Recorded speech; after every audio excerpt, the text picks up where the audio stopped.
Hallelujah. Holy living God, we need you more, Lord, sa aming mga buhay.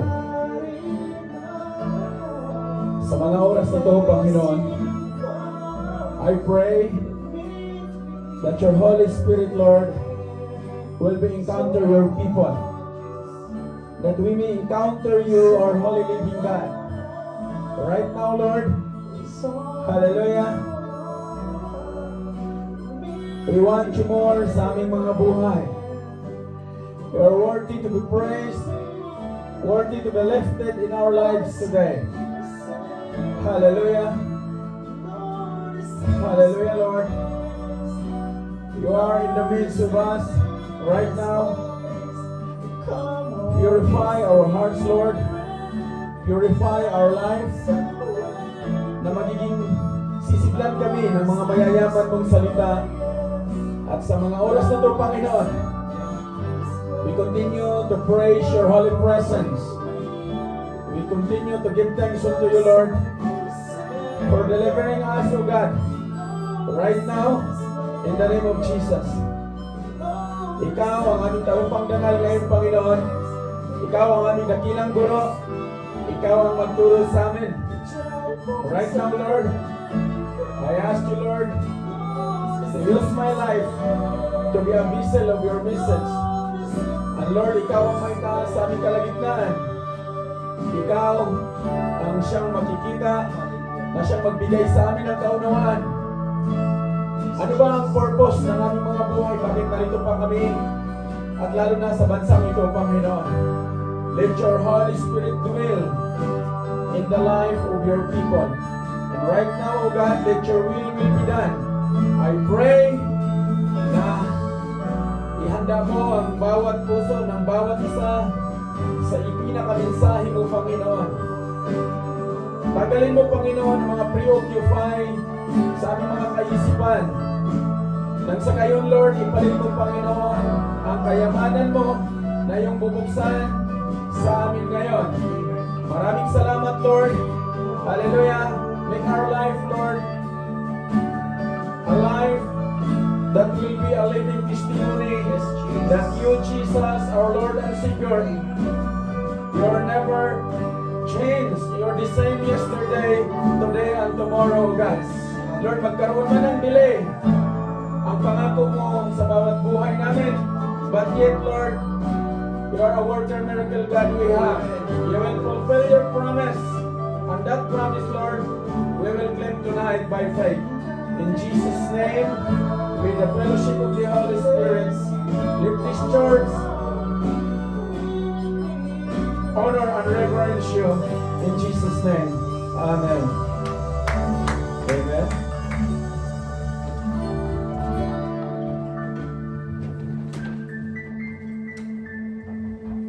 Praise God. Tayo po'y mangpo. Purihin ang Panginoon. Palakpakan natin ang Panginoong Isus. Praise God. Isang mapagpalang gabi po sa lahat. Welcome po natin ang bawat isa sa atin sa gawain ni Lord.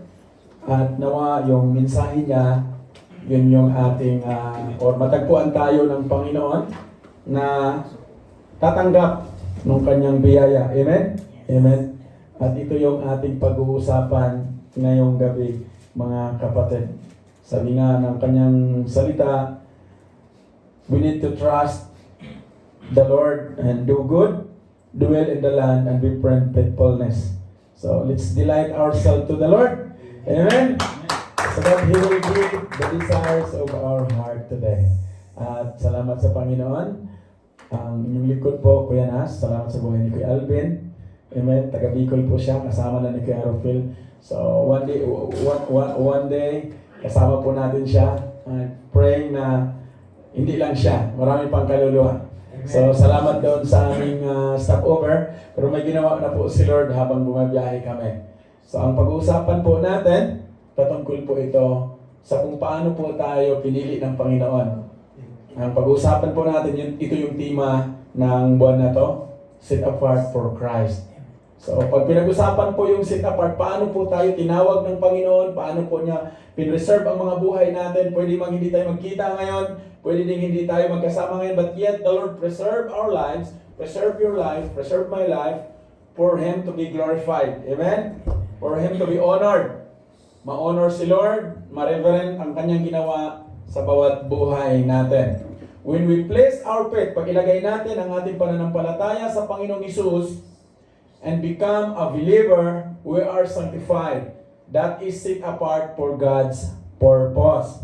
So pag ilagay po natin sa Panginoon ang ating pananampalataya at tayo po ay maniwala na mayroon siyang ginawa sa cross 2,000 years ago, John 3:16, pinag-usapan kanina, binigay niya ang kanyang nag-iisang anak for you and me to have magkaroon tayo ng buhay na kasiyasiya at masagana. Yun po yung kaligtasan na pinagtrabahuan ng Panginoon. Inoffer niya ang nag-iisang anak niya for us to have a life. So sanctification is a lifelong process, mga kapatid. Hindi lang po ito 24 hours. Hindi lang po ito pang isang buwan. Ibig sabihin po, along sa journey ng ating mga personal sa buhay na to, ito po ay panghabang buhay na process. As the Word of God and the Holy Spirit work in your life, in our life, we are being sanctified. So let's allow the Lord to work o magtrabaho sa ating mga buhay. Do not allow somebody else, but allow Jesus to work within you. Amen? Dahil si Lord lang po ang may kakayahan na baguhin tayo. Pwede po yung katabi mo, amen? Pero panandalian lang po yan. Ang pinaka-mainam na kayang magbigay sa atin ng buhay na kasiyasiya at masagana, walang iba po ang ating Panginoong Hesus. Amen? At ito po yung mensahe ng Diyos. Colossians chapter 3, verse 12. Ang sabi po dyan, put on then, as God's chosen ones, holy and beloved, compassionate hearts, kindness, humility, meekness, and patience. Palakpakan po natin si Lord. Amen. Hallelujah. Salamat po sa mensahe ng ating Panginoon.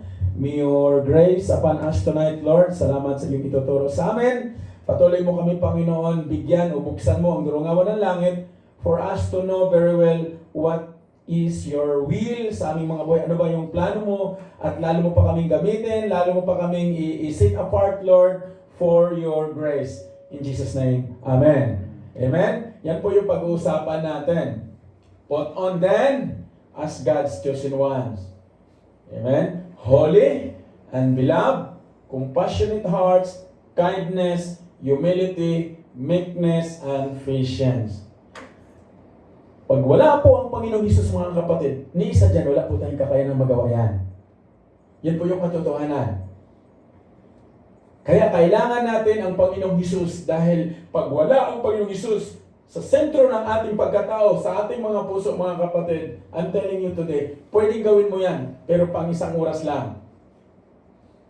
Kaya napakahalaga na maintindihan natin na wala tayong ibang kailangan sa buhay na to para sa pang-araw-araw na paglalakbay natin, sa journey natin, walang iba kundi ang Panginoong Hesus. Bakit? Dahil ikaw at ako, pinili na niya tayo noong una pa lang para magiging banal, para magiging mapagmahal, para magiging mapagkaibigan, mapag-compassionate hearts. Amen? Magiging mapagbigay, mapagpakumbaba, meekness, at mahabaging o mahabang pasensya. Yan po yung dinisenyo ng Diyos sa atin dahil siya po ang unang nakagawa nito. Nagkatawang tao siya sa pamamagitan ng Panginoong Hesus at ito ay kanyang finulfill. Now, ito po yung pag-uusapan natin. Being set apart, it involves living differently from the world around us. Pag pinag-usapan natin yung set apart, hindi ko po sinasabi na magsulo na lang ako kasi hindi ko sila gusto. When we encounter Jesus sa buhay natin ngayong gabi, meron pong mabago. Meron pong pagbabago. At yung pagbabago na yon, hindi po ikaw ang gumawa noon, kundi ang Panginoong Hesus sa pamamagitan ng kanyang salita. Now, ang sabi niya dyan, involves living. Ibig sabihin, i-involve natin sa ating pamumuhay na mamuhay tayo na set apart sa mundong ito. Ibig sabihin, tayo po ang ilaw at asin. We are the light and salt. Amen? Kung set apart ka para kay Kristo, kapatid, mahalaga na ang moral mo at pananampalataya ay nakaangkla sa ating Panginoong Hesus. Amen? Wala po tayong ibang commanding in chief. Bawat isa po sa atin, si Lord po ang ating commanding chief. At it will matter kung paano mo ito tatanggapin, kapatid. Paano mo ito bibit-bitin sa iyong personal na pamumuhay between you and the Lord. Pwede ba yan? At ang tawag po nun, relasyonal. Pag maganda po ang relasyon natin sa Panginoon, maganda ang relasyon mo sa Panginoon, kilala mo siya bilang Diyos mo at tagapagligtas, kilala mo siya na siya yung nagbigay sa iyo ng buhay, libreng hangin, libreng kalakasan, talento para kumita, pag kilala mo siya, kapatid, I'm telling you today, your life is set apart. Bakit? Kasama mo ang Panginoong Hesus. Kaya mahalaga na ang moral natin bilang mananampalataya, ito ay nakaangkla sa Panginoon. Amen? Even to the extent na pinersecute ang Panginoong Hesus 2,000 years ago, yet His moral is come from the Father, na pinadala siya ng Ama rito para iligtas tayo, na natili yung kanyang disiplina na gampanan ang kalooban ng Ama. The same principle na ibinigay ng Diyos sa atin. Ang mabuhay tayo, maniwala, manampalataya, at masundan ang kanyang kalooban. And that is the message of the Lord tonight sa atin. Ano yung kalooban ng Diyos sa atin? So, 1 John chapter 2 verse 15 to 16, huwag ninyong ibigin ang sanlibutan o ang mga bagay na nasa sanlibutan. Ang umiibig sa sanlibutan ay hindi umiibig sa Ama.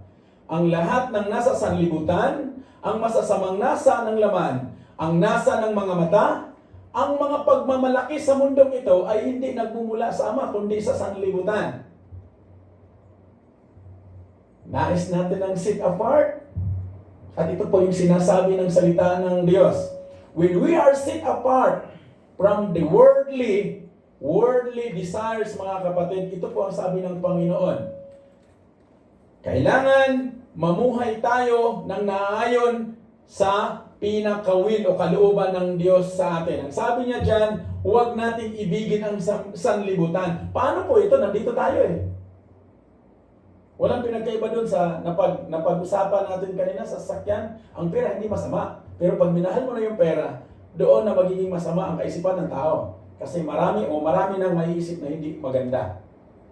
But yet, we are preserved by the Lord. We are set apart by the Lord because He has purpose sa buhay mo at sa buhay ko ngayon.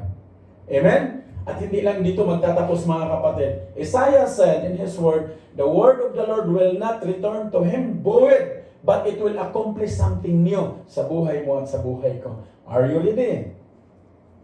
Ready ka ba sa bagong gagawin ng Lord? O manatili ka na lang na stagnant? That's the question mark. So, kaya personal relationship between you and the Lord, paano mo kilalanin ang Panginoon, paano mo siya sambahin sa personal na kaparaanan. Now, ang sabi dyan, mahalaga ang ating pananampalataya na ito ay nakaangkla and motivated by the love of Christ. John 3:16 ulit, yung binasa kanina. Without love, it's nothing, kapatid.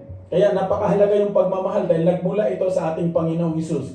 Faith is empty when you put your trust away from the will of God, Jesus Himself. Ang pananampalataya po ay empty. Walang pinagkaiba, ganyan, yung upuan na inupuan nyo, mga kapatid. Nandyan po nilagay natin ang pananampalataya, pananampalataya mo na kaya kang dalhin ang upuan na yan. That's called faith. Kaya mo siya inupuan, kaya kang bibit-bitin. Hindi ka upo dyan kung alam mo na hindi niya kayang dalhin ang kabigatan mo. Amen? Yung bigat mo. Malinaw po. Ang pananampalataya na hindi nakatutok sa Panginoon when you put your trust away from the will of God. At ano po yung will ng Lord? John chapter 6 verse 40, and this is the will of the Father. Believe and have faith. Maniwala, manampalataya na binigay niya ang nag-isa niyang bugtong na anak para sa bawat isa sa atin. For us to have life. Yung life na pangako niya na life to the fullest. Hindi lang yung talagang nandito na, okay na kami. No, there is a promise of the Lord. May pangako po siya. Kaya, sundan natin, mga kapatid. In Proverbs chapter 3 verse 5 hanggang 6, trust in the Lord with all your heart and lean not on your own understanding. In all your ways, submit to Him. Ito po yung crucial. Dahil personally, sa buhay po, napakahirap po mag-submit. Ang unang may gumawa nito ang Panginoong Jesus. He submit to the very will of the Father. Sabi niya dyan, and He will make your paths straight. When Jesus submit to the very will of the Father, nagampanan po niya yung purpose, yung plano na kaligtasan, na libre nating kaligtasan, mga kapatid. Amen po, nasundan niyo po. Now, being set apart, we need to have this mindset na kailangan nating magtiwala sa Panginoon. At hindi lang yun, mga kapatid, kailangan buong puso. At hindi tayo mananahan sa sarili nating kaunawaan. At sa lahat ng ating mga kaparaanan, sa lahat ng ating mga plano, we need to submit to Him. At siya lang yung may kakayanan nito, mga kapatid, na maituwid yung ating daraanan. Introduction lang po yun. Ito po yung pag-uusapan natin. Ito po yung buod ng mensahe ng Diyos to be set apart. It's not about na marami na akong alam sa salita ng Diyos. It's not about dumadalo ako sa gawain, ako ay matuwid. Not unless si Jesus yung nandito, mga kapatid. The moment na magdaingang kawali na tayo at hindi na pumapasok ang salita ng Diyos, just because alam ko na yan, marami na akong nadalawang kagaya nung nakasama namin kayo na source of testimony, meron po kaming nasama na somewhere 10 years ago or more than 10 years ago nang dumadalo sa gawain. Salamat sa buhay ng mga kapatid. Wala akong planong magsalita habang nagdadrive kami dahil lang iniisip ko, Lord, aabot pa ba kami sa gawain? But the Lord allowed to open my mouth to share the goodness of God. Matagal na po siyang mananampalataya ayon doon sa kanyang testimony. But he has no commitment at all. No, wala dito yan. Ito po yung pag-uusapan natin. When you are set apart from the Lord, you are committed to follow Jesus. Whatever it takes, kapatid, ano man yung pinaplano mo literal ngayon, ano man yung meron kang standard sa buhay, you will follow and obey the Lord. Amen? Because you are set apart from the Lord. You are well prepared o pinanda ka ng Panginoon for Him, to glorify Him. Not to glorify somebody else. Salamat sa Panginoon. Magkasama tayo ngayon. Ito yung timeline ng Lord sa atin. Let's enjoy. I-enjoy po natin ang fellowship na kasama ang Panginoon, mga kapatid. Unang principle, live a life of holiness. Paano po? Kung set apart ako ngayon, paano ko po mailakad ang pamumuhay na may kabanalan?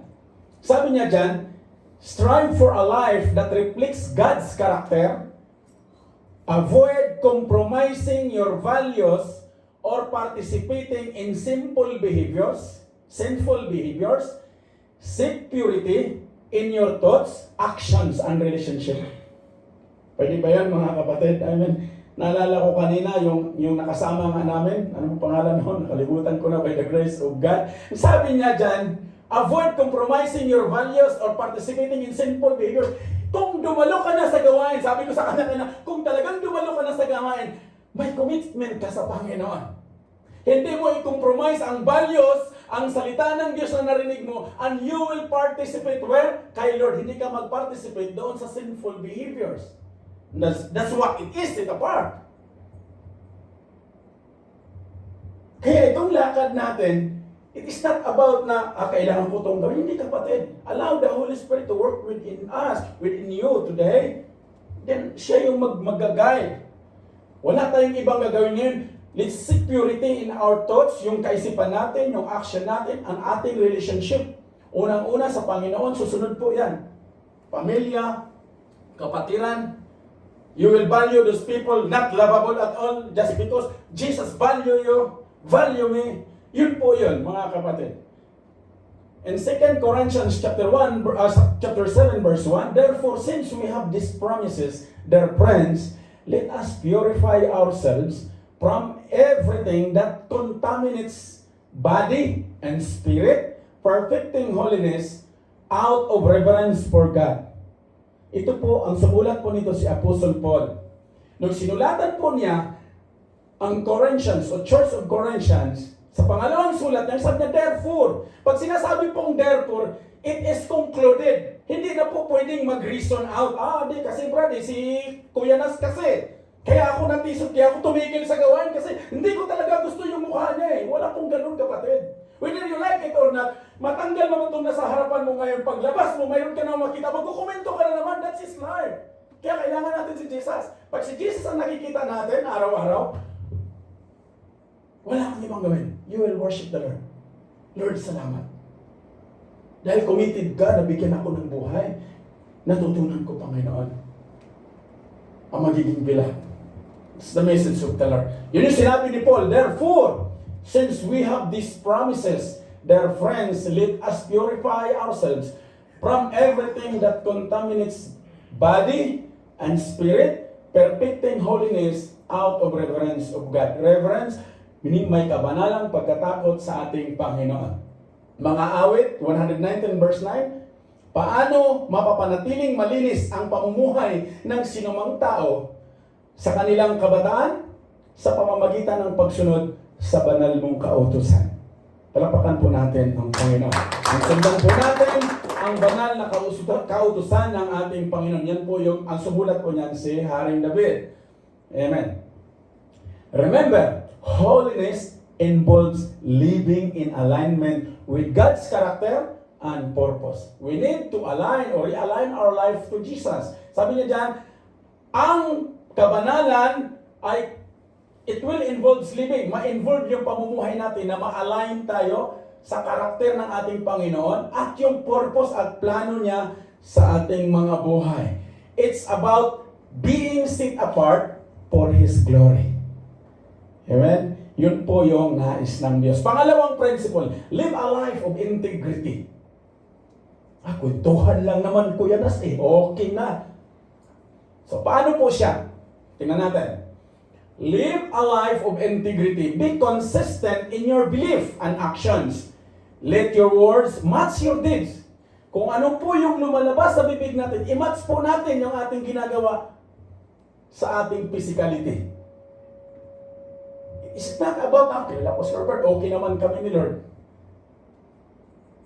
But not to judge, tayo pong gumagawa. Kapatid, wala man pong i-judge si Lord kung wala tayong ginagawa. Lahat po tayo, kailangan natin si Lord. Nagsabi niya, be consistent in your belief. If you believe that the Lord, Jesus Himself, dumating dito para iligtas ka, iligtas ako, ang susunod po dito mga kapatid, yung ginawa ng Panginoon, magre-reflect po sa atin. Let your words match your deeds. When faced with ethical choices, choose what aligns with God's truth. Pag dumating ang sitwasyon at kailangan mong mamili at magdesisyon, kapatid, ito po yung sabi niya dyan. Choose what aligns with God's will. Choose where is it aligned to God's will. Do not decide and do not make a choices pag ang puso mo, kapatid, empty at marami ditong grudges. Dahil hindi po manggagaling kay Lord John, I'm pretty sure.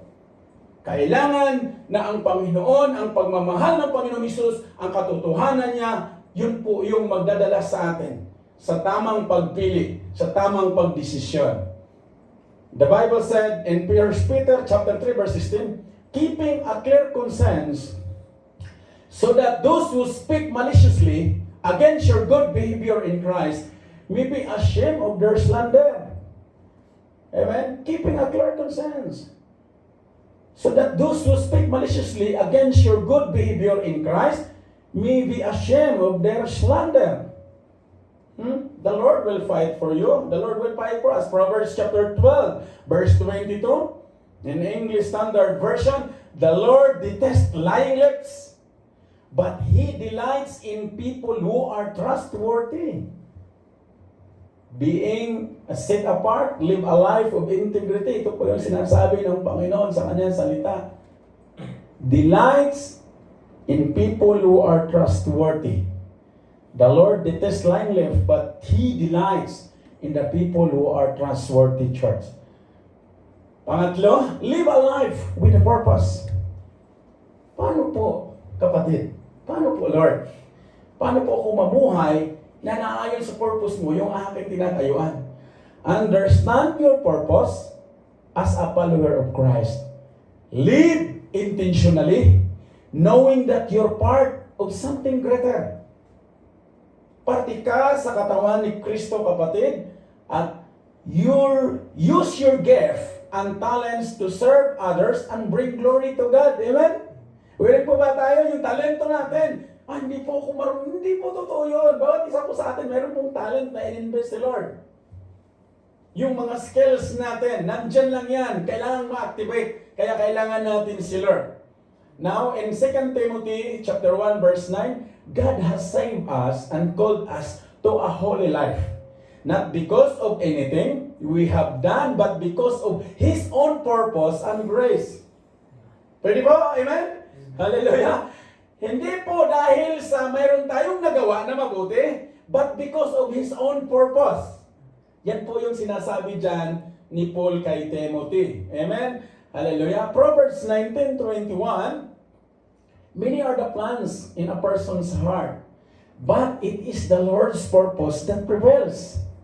Marami po tayong pinaplano sa buhay, kaya po tayo nandito sa bansang ito, hindi po tayo magkakilala, but the Lord allow us to have this kind of fellowship. Marami pong fellowship doon sa labas, pero hindi pinag-uusapan si Lord. Mapalad po tayo, mga kapatid, dahil nandito po tayo pinag-uusapan natin yung nagbigay sa atin ng libreng kalakasan, ng libreng hangin. Amen? Praise God. Palapakan natin si Lord. Imagine, kung si Lord ay kagaya sa atin mag-isip,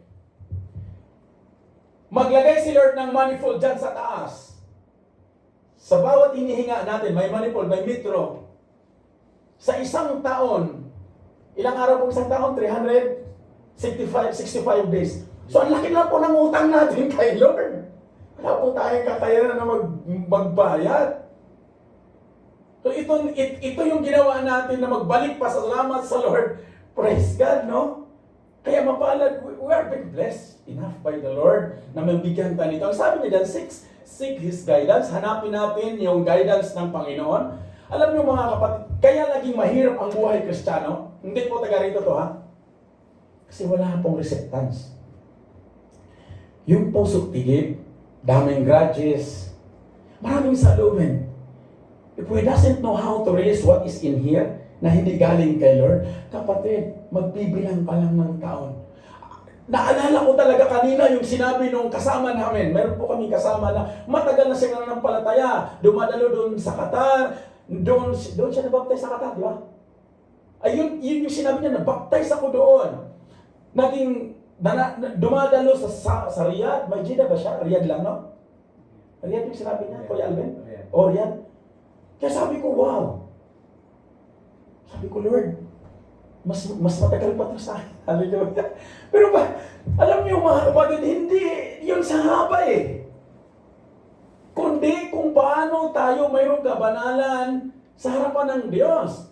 Kung paano tayo magtiwala sa Kanya na may purpose siya sa bawat buhay natin. Amen? Yun yung sabi niya dyan, trust His purpose and live with intention. Live with intention on that purpose. That's it apart. Kaya nga sabi ng Panginoon dyan, sa Wisdom by Solomon, sabi niya marami tayong plano, yung tao maraming plano sa kanyang puso, but it is the Lord's purpose that prevails. And the purpose of the Lord, magkasama po tayo ngayon. It's not about the numbers. One day, gagamitin ka niya na yung katabi na upuan mo na walang nakaupo. Isang araw mayroon kang madala dyan na makilala din ang Panginoon. Amen? Magamit ang buhay natin. Pang-apat, live a life of love. Nalala ko kanina talaga yung giving. Praise the Lord sa buhay ng ating kapatid. Love sacrificially. Paano po to? Binigay ng Ama ang nag-isa niyang anak para sa atin. Love sacrificially, show compassion, forgiveness, and kindness. Love those who are difficult to love. Hirap pa maging Kristiyano. Alam niyo mga kapatid, masayang tunay po ang pagiging isang Kristiyano. Tayo lang po nagpapahirap. Dahil yung mga dapat i-release natin, hanggang ngayon bit-bit pa rin, akala natin, nakabante na tayo, but until today, we are living 1982. Dahil memoryado pa natin yung araw nung araw na yun, Brad, nagtatay kami. Dumating si ganito. Mga kapatid, purihin mo Panginoon, do not dwell on the past. They are happy because of reason, purpose ng Lord. So we need to learn the purpose and listen. Now, sabi niya to love those who are difficult to love. Just as God loves us unconditionally. Amen? We need to work out. Kailangan i-work out natin, mga kapatid. Habang nandito pa tayo, evil pa tayo, may kalakasan pa tayo.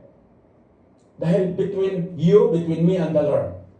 Kailangan natin i-work out dahil ito yung nais ng Diyos. Live a life of love. Ephesians chapter 5 verse 2, live a life of love. Love others just as Christ loved us. He gave Himself for us, a sweet-smelling offering and sacrifice to God. And that's what the Lord need for you and me tonight. We need to live a life of love. Because apart from that, magiging kasinungalingan ng lahat, mga kapatid. Anong sabi ng Biblia doon sa Revelation 21:6? Lahat nung mga, ano sinabi doon? Revelation 21:6. Bigyan natin ng background. The Revelation 21:6. Ang sabi niya dyan, and He said to me, it is done. It's the Alpha and Omega, the beginning and the end. I am the Alpha and Omega, the beginning and the end. To those who are thirsty, I will give from the spring of the water of life without payment. Ito po yung life verse ng church, ng sanctuary ng Lord. Libre po, mga kapatid. Like a sweet-smelling offering and sacrifice to God. But there is something the Lord, He wants us tonight. We need to identify our hearts to Him. Why? He wants you and me to live a life of love. Paano pa yung mahirap mahalin, kuya? We need to trust the Lord. Trust the process. Be open heart to the Lord. Open hand. Dahil may gagamitin at gagawin po si Lord. Remember, love is at the heart of our faith. And living a life of love reflects Christ's example, mga kapatid.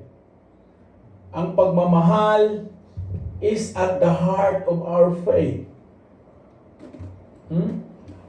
Faith without surrendering, that is not faith.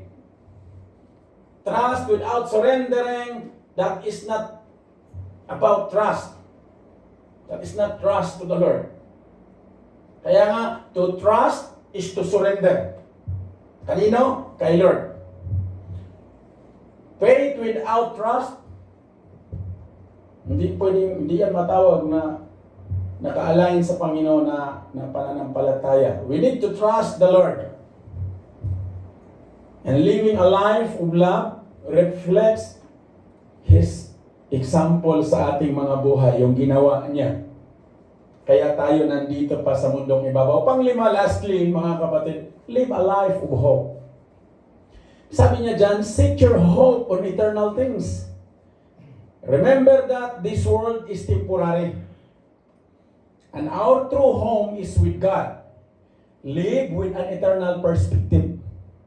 Mamuhay tayo, mabuhay ngayon na mayroong eternal perspective.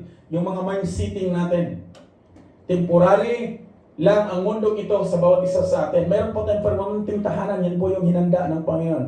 Kaya nandun siya, nakaupo sa kanan ng Ama, waiting for us, interceding for us. Ang sabi niya, marapat na ako ay umakyat mauna for us to have. Sabi niya, ipaghanda ko kayo ng mansions. And that mansions have enough room for you and me to worship Him 24/7. Hindi ka na magutom, hindi na tayo magutom, hindi na tayo mamroblema. Why? Kasama natin ang Panginoon. And that's what life it is. In 1 Peter chapter 1 verse 3, blessed be the God and Father of our Lord Jesus Christ. According to His great mercy, He has caused us to be born again to a living hope through the resurrection of Christ or Jesus Christ from the dead. Remember, our hope is anchored in God's promise and the resurrection of Jesus. Kung hindi po nag-resurrected ang ating Panginoong Hesus, wala po tayo dito ngayon, hindi po tayo magkasama. Iba po ang ating gagawin. Amen? Palakpakan natin ang Panginoon. In conclusion, church, being set apart doesn't mean isolation. Ulitin ko ulit, mga kapatid. Being set apart doesn't mean isolation. It means being a light in the darkness, pointing others to Christ. Ang pagiging set apart po, hindi po ibig sabihin na itago po ang sarili ko sa kwarto o saan man, iiwasan ko ang ibang tao. No. Being set apart doesn't mean isolation. It means being a light in the darkness, pointing others to Christ. 1 Samuel chapter 2 verse 3, boast no more so very proudly.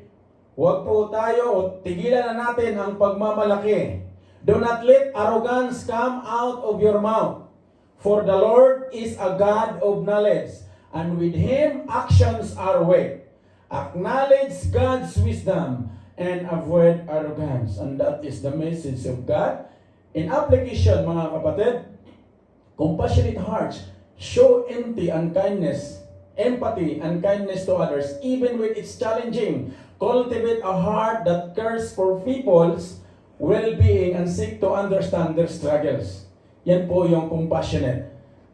Pangalawang, kindness. Be intentional about doing good to others. Small acts of kindness, maliit man yan, can make a significant impact. Amen? Maliit na tulong, but it will make a significant impact. Whether it is a smile, a helping hand, or a thoughtful word, kindness matter. Praise God, kaya natin ha. Kasama natin si Lord. Hallelujah. Humility recognize that we're not the center of the universe. Humility involves putting others first, acknowledging our limitations, and being open to learning and growth. Amen? Yan po yung sinasabing humility. It involves putting others first. Minsan, somehow, we have the Word of God, pero ayaw nating maungusan. So we need to put others to be a living testimony. Acknowledging our limitations, hindi po lahat kaya natin gawin. But we have the Holy Spirit within us. Siya po yung mag-inspire sa atin, mag-overflow sa ating pagkatao. Being open to learning and growth.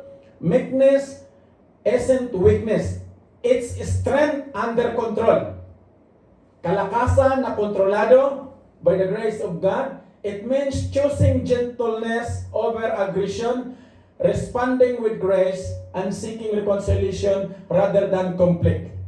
Kaya mahalaga na tayo mismo, mga kapatid, ay makita ito sa ating personal na pagkatao. Patience, it's a fast-paced world. Patience is a virtue. Be patient with others, with circumstances, and with yourself. Trust God's timing and avoid unnecessary frustration. They are meant to shape our daily interactions and decisions. By living out these virtues, we reflect God's character and positively impact those around us. Makikita, magliliwanag po, mga kapatid, ang ating buhay.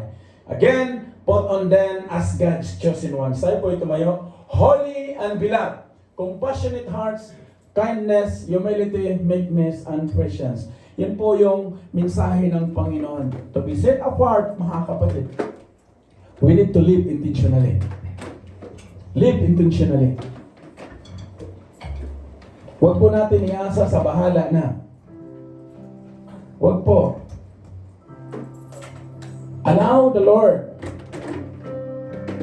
Allow Jesus. Nais mo ng buhay. Amen? Gusto mo mga mabago. Bagong pagkaunawa sa harapan ng Diyos. Right now, sugo po natin sa Panginoon yung ating mga personal na grudges. Yung mga nakalihim sa ating puso. Alam ng Diyos yan, mga kapatid. He is waiting actually. Allow the Lord, allow His Holy Spirit to come over you today. Tanong ko po, willing po ba ikaw kapatid na ang Panginoon ay mananahan sa iyong puso ngayon? Are you willing Jesus will come into your heart today? If you're willing, raise your hands to God as an act of reverence. Kabanalang pagkatakot. Lord, kailangan kita. Tulungan mo ako na magiging set apart ako, Panginoon, sa mayroong akong ginigalawan pang araw-araw.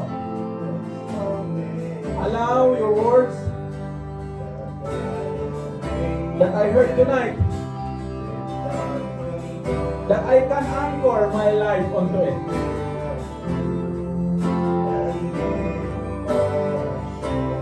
To trust without surrendering, mga kapatid, sa ating Panginoon, that is not trust.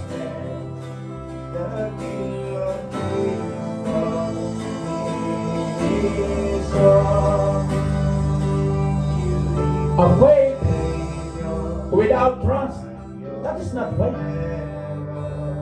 When we put our faith onto Jesus and trust Him na mayroon siyang kakayanan na gagawin at mabago ang ating mga buhay, ang buhay mo, kapatid, allow Him, allow Jesus to do that change. Marami po sa kasalukuyan, they know the Word of God, they know Jesus, but the question is, do you really trust the Lord? The same question sa atin ngayon. Kung ipinagkatiwala mo sa Panginoon ang iyong buhay, kapatid, at naniwala ka na set apart ka ng Panginoon at may purpose yan na malinaw sa iyong buhay, sa mga oras na to, be willing, dahil ang Panginoon ay tapat at taning sa kanyang pangako. He never changed. He is the same yesterday, today, and tomorrow. Amen? At ang sabi ng Panginoon, sa lahat ng magtiwala sa Kanya, sa lahat ng nagpakumbaba sa Kanya, sa lahat ng namuhay na set apart sa Kanya, may pangako po siya. Alive to the fullest. Buhay na kasiyasiya at masagana. I pray tonight na ang mensahe ng Panginoon mag-penetrate sa bawat puso ng bawat isa, lalo na ang Panginoon, mga kapatid, ay naghihintay sa bawat isa. We need to give our lives to Him. Same principle, binigay niya ang isang anak niya para sa iyo at sa atin. David said in his word, in 119 verse 11, I have hidden your word in my heart so that I may not sin against you. Itago po natin sa ating mga puso ang salita ng Panginoon na ating narinig ngayong gabi. Amen? Palapakan po natin ang Panginoon. Hallelujah. Kaya Alvin, inagayahan po kita dito sa Amen? Praise God. Hallelujah. Salamat sa buhay niyo po. Amen. Salamat. Ready po kayo na tanggapin si Lord na iyong sariling Diyos at tagapagligtas right after tonight between you and the Lord. Amen. Sunod po kayo sa panalangin na to, Kuya Alvin, ha? Ariin mo tong panalangin mo to. Amen. Hallelujah. Amang banal na makapangyarihan sa lahat. Panginoong Jesus, Ngayong gabi, narinig ko ang iyong mga salita at ipinapaunawa mo sa akin na pag wala ako sa iyo, wala akong buhay.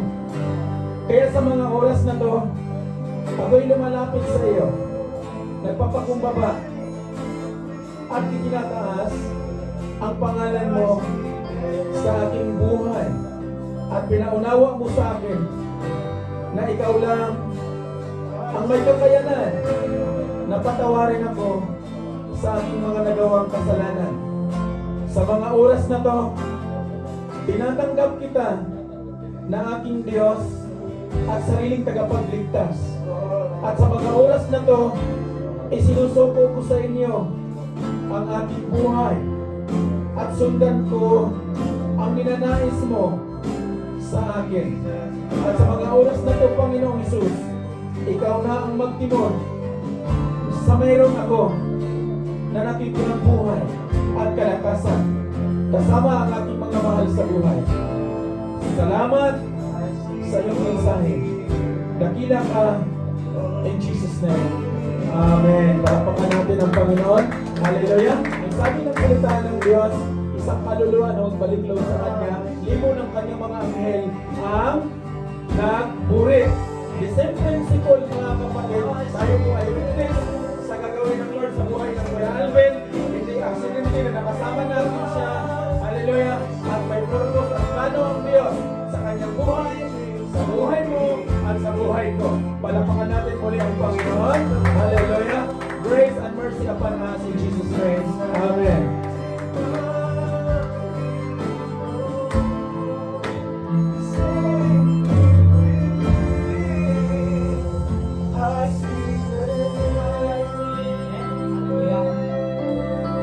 Sama po namin sa Iluhan ang salita ng Panginoon na ating nakamtan sa gabi nito. At muli ko pong babasahin sa inyo ang mensahe ng Panginoon.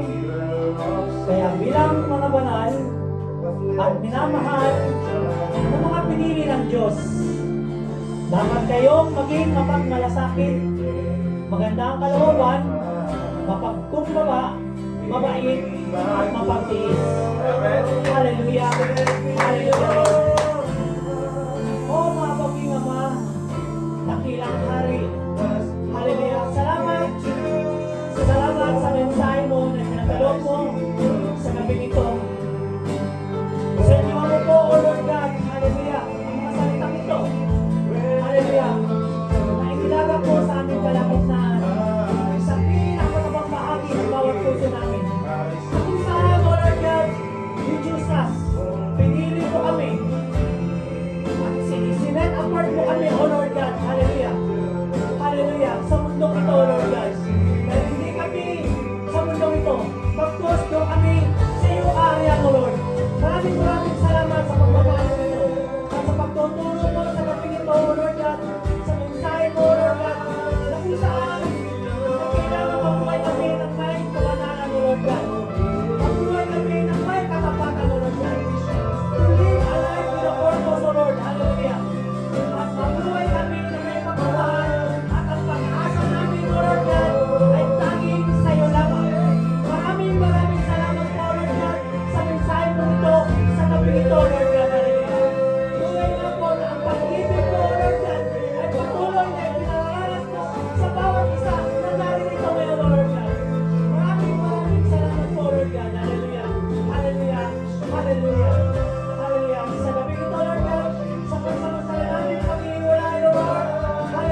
Praise the Lord. Amen. Hallelujah. Tayo po ay i-pass po natin ang kamay natin. Hallelujah. Receive what the Lord will bless us. Now to Him who is able to keep you from stumbling and to present you blameless before the presence of His glory with great joy, to the only God, our Savior, through Jesus Christ our Lord, the glory, majesty, dominion, and authority before all time and now and forever. Amen? Palapakan natin ang Panginoon. Sa buong isang linggo, dahil natin ang mensahe ng Panginoon at maliwanag ang buhay ng bawat isa. Your life will never be the same. This is by faith declaration na may gagawin ng Lord sa bawat buhay ng bawat isa sa atin. Amen? In Jesus' name. Amen.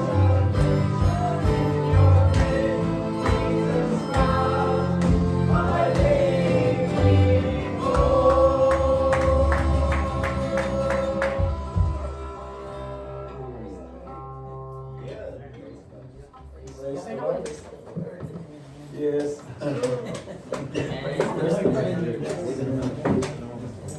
Sabay? Sabay? Alay, magkita.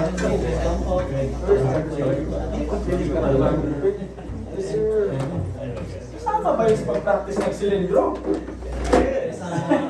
Nagulat ako, sabi ko, may silindro na naman ah.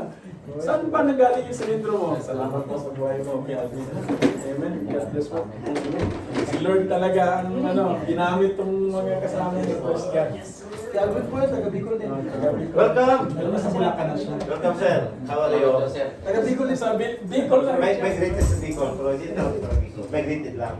May greeted. May greeted. Ay, May greeted sa pa-off. Na-off na. Alright. Ay! Oh! Sorry. Nabulot ko na. Amen. Salamat po sa Amen. Hindi po nagkataon. Bagay po sa amin yan.